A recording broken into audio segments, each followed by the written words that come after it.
And welcome back. With me today is Dr. Bobby Davari with Kaiser Permanente, Orange County. It's good to have you here. Welcome, sir. Good to be here. You bet. Yeah. Before we get into our subject, which is alcohol abuse and treatment, just a bit about your background. Yeah, so I've been with Kaiser for about 15 years. Okay. And I'm a family doctor by training, but I also train the new physicians coming in. Oh, you do? Medical Okay. students. Yeah, so that's my major role there. That's kind of nice. As a, physician teacher. Yeah, I love it there. It's been great. I bet that's kind of rewarding, training the new physicians coming in. Oh, you bet. It's a daily inspiration to see the new doctors coming through and having the opportunity to help them learn medicine. It's fantastic. I would think that is very rewarding. Right. You bet. Well, again, we're here to talk about alcohol abuse and treatment. So, really, let's first just talk about it in general. Mm-hmm. Do you find it different today or more prevalent today than 20 years ago, 30 years ago?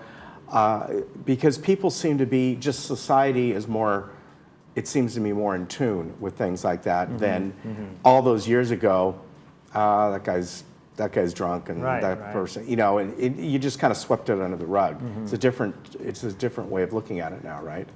Yeah, so certainly how we look at it has changed, but also we're seeing just a massive rise in alcohol abuse and usage. About 1 in 10 Americans suffers from an alcohol use disorder. Okay. And 1 in 10 Americans will actually die from alcohol-related injury or disease. But what we're seeing is really over the last several decades that the rise has been especially high in the elderly and people over 65. Wow. There's been about a 22% rise in usage over time. Why do you think that is?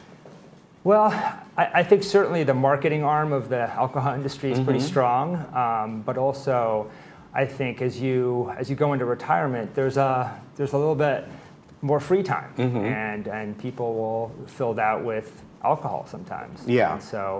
And I think low usage is okay, but I think it can get out of hand fairly quickly if you don't watch it. Right, and we have a couple charts here that show that one's a chart and one just kind of goes over defining things. But so you think it's simply because we're into that generation. There's more people over 65 than there ever have been. Right, and also, as you go into retirement, right? So nowadays, your kids will move away, sometimes out of state. Yeah. And so there's less things to sort of keep you in line. But what you see here on the left is that the rates of alcohol abuse and dependence are going higher, so almost double what they were in 1992. This was actually a recent study that was published that showed these rates going up. And so people wonder, well, am I an alcoholic or am I not an alcoholic? And that's really what you mentioned before. That's really what's changed. Okay. We don't really define things in those terms anymore because that's really not how it works. How it works is a slow progression usually from having someone that maybe drinks too much on occasion, and then that slowly progresses to drinking daily, and then that progresses to drinking heavily daily, and then that progresses to full-blown severe alcohol use disorder. Right. So, yeah. Is it something though that is within you? In other words, hereditary? Yeah. And I guess what I'm talking about, there are those who can drink alcohol fairly regularly, right, but never get to the point of abusing it, and yet another person can start that up and just, it takes off on them. Yeah, about 50% of alcohol use disorders are attributed to genetics. But I think what we're seeing is that just regular usage over time can progress into an alcohol use disorder. Okay. And so we have definitions now that help us as physicians decide if someone is ready for treatment or not. Okay. But the newest, actually just recently, a few months ago, articles came out showing that there really is no safe level of alcohol. There's no level of alcohol usage that's quote unquote good for you. It's better not to drink, obviously. Right. But if you're gonna do it in moderation. Yeah. But really what people want to know generally is, do I have a problem with alcohol? Do I have an alcohol use disorder? And on the right, you'll see that sort of helps people decide. And really, these are things that we ask patients to help us decide if they have a use disorder or Okay. not. And we call it, notice we've changed the terminology. We call it a use disorder rather than alcoholic. Because there's a lot of stigma associated with the term alcoholic, but this is more, I think, more in line with what really happens in real life, right? In real life, people, sometimes drink too much, and then they tone it back, and then they'll have another episode 6 months down the road where they drink too much. And we're not talking about like college students. That's right, like no. Right. That's like okay. I'm not saying it's good, but it's a whole different thing there. Right. And we're seeing the highest rates of liver failure and increases in liver cirrhosis happening in young people now, because alcohol usage in young people has gone through the roof as well. And that partially is due to the binge drinking sort of culture at colleges. Yeah. So people watching probably have grandkids that are in college, and they probably hear stories. Yeah, yeah. But it really has become normalized, where it's sort of expected that you go to college, and instead of having 3 or 4 drinks, now they're having like 10 or 15 in the evening. So, but this list here helps people if you can look at it and take a screenshot of their TV and just answer these questions honestly. And if you meet more than 1 or 2 of these criteria, you're you're somewhere on the spectrum from mild, moderate to severe. Let me ask you about one of these though. Number 5, having cravings for alcohol. Is that different than saying, okay, it's 1 in the afternoon, I really can go for a beer, or I want to go for a bourbon or something like that. I mean, would that be different simply because you're craving something? There's certainly, for me, it's like, I like a good bourbon. Sure. Do I drink it every night? No. But it's like, I enjoy the taste of it. I do not drink it for the effect of it at all. Right. And I'll have one. Right. And I think that the larger point here is that's why there's 11 criteria. Right. Obviously, you don't have to meet all of them to have a problem. But if you have 1 out of the 11, then it's fine. You probably don't have an issue at all. But if you start to have 2, 3, 4, 5, and 6 is considered a severe use. So 6 or more of these criteria means that you probably have a severe alcohol use disorder. Yeah, yeah. And so... well, all the others, I know it's probably hard to read on the screen, but just about everything there has a cause and effect. Sure, right. And so I think to my mind, when you have some people they can't really admit to any of these things, but they have the cravings. So go back to your point. So they crave the alcohol, and you go, okay, well, I crave it, and I have it every day. And you go, okay, well, are you having any problems? Like, are you having relationship problems with it? And they go, well, not really. And then I look over at their wife, and their wife's like, what are you talking about? Right, yeah. I can't stand it when you drink. Yeah. And then you go, well, okay, well, your wife seems to think there's a relationship problem here. And they go, well, I just like my drink every night. And then the wife goes, well, it's not 1, it's 7. Right. And so that's why, it's not, that's why we don't have 1 criteria, it's multiple. But we do have a screening question for people is if you've ever in the last year drank more than 5 drinks in a sitting, or for women 4 drinks in a sitting, 1 time, if you've just had 5 in 1 sitting, then you need to have these questions answered. You need to say, okay, well, if you're a 1 bourbon a day or 1 bourbon every once in a while kind of guy, you probably don't have a problem. Yeah. And the issue isn't to start labeling people as being an alcoholic or not. It's to find out, where on the spectrum are you? Right. And maybe keep track of it. Maybe this year you don't have an issue. Maybe you haven't had any problems, and that's fine. But maybe next year you answer these questions again, things may have changed. Yeah. So I think that's really the larger point. We're finding that it's better to try to see where people are on the spectrum so that we're not labeling them, but we're giving them a gauge of where they're at. Hey, let me ask you an interesting question. You talk about you're seeing this more in the elderly. And of course, we're talking about the baby boomer generation for the most part right now.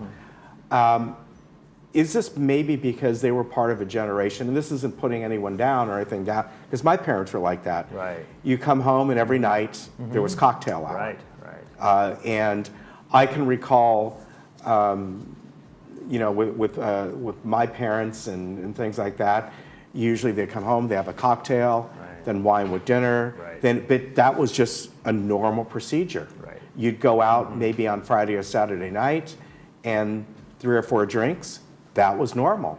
It wasn't even, it was like, what, you're only having 1 drink? What's the matter with you? Well, you know? 40, 50 years ago, you know, your doctor would come into the office with a cigarette. Well, that's true. Right? Yeah, and yeah. I remember my doctor, you know, being smoking away, you know, and that so times have changed. We know more about the ill effects. Right. So yeah, certainly culturally it was really acceptable. Let's talk about the treatment here. And is so this something, we've always had, of course, the Alcoholics Anonymous and those type of things, which I know can be very, very helpful. But this is, I guess, a way to cut that dependence. How does it inhibit certain cravings or something? Right. So there's a couple of new medicines that have been around actually since the early 90s. Okay. But they're not really popular, mostly because they're now generic. So really? There's really no money in it for the Okay. drug companies to advertise. You're never going to see an advertisement for naltrexone on TV or any of these medications that help people reduce their drinking. What's new is that these medications now can be prescribed to folks that have heavy alcohol use or they're somewhere on the spectrum. And it helps them control their cravings, helps them control the number of drinks that they have per day or per sitting. And the new shift is that we're really not asking people to completely abstain. Obviously, that's the goal. If they can totally stop drinking, that's the goal. But for a lot of people, that's not possible. That's just like too much part of their culture. It's too much part of their lifestyle. And so with these medications, naltrexone specifically, what it does do is help you start to reduce the drinking without making you sick. So you can keep drinking. Remember, there's another medication called antabuse. If you drank, you would get sick. But this medication, if you drink, you don't get sick. But what we're finding is people that keep taking this medication, that over time, their usage goes down to almost 0. And they don't get sick. And they don't necessarily have to go to AA, but they should. I mean, I think it's great if you do that. Do they have to continue to take this? I mean, is it trading, in a sense, one drug for another? Perhaps. So they can continue it forever. Certainly the side effects of this medication are almost nil. I've had hundreds of patients on this medicine. We do monitor people on it, but really they're minor side effects. As opposed to alcohol, which we're seeing, you know, huge increases in liver cirrhosis and alcohol-related cancers and so on. So really, I think it's a good trade-off. If you're going to make a trade-off, this is a good one to make. What's interesting to me, though, is that if you see people that have high blood pressure or diabetes, almost 100% of those people are on medications for their diabetes. But we only see about 5 or 6% of people that have an alcohol usage are on these medications. Which is why I'm here. So we have all these people that have diabetes and hypertension, and 100% of them are offered medications. But of all the people that have an alcohol use disorder, only 6 or 7% are ever on these medications. Which to me that doesn't make sense. So the point isn't that, and these aren't a magic pill. You see that what this graph shows you is that if you decide to abstain from alcohol and you take nothing, if you take a sugar pill, about 12 weeks later, about half of those people, this is 0.5, will be back to drinking. But if they take the naltrexone after 12 weeks, only about 1 out of 10 people will have stopped. Will have resumed drinking. Which is pretty powerful. If you look at those lines, it's a pretty powerful difference. And while it's not a cure for alcohol use disorder, it does help people reduce their drinking, and that's the key. The key is harm reduction. I don't want to go in there and completely change someone's lifestyle, but if I can reduce those heavy drinking days where they really get into trouble, maybe they drive drunk, or they lose their job, or whatever, they get in a fight with their spouse.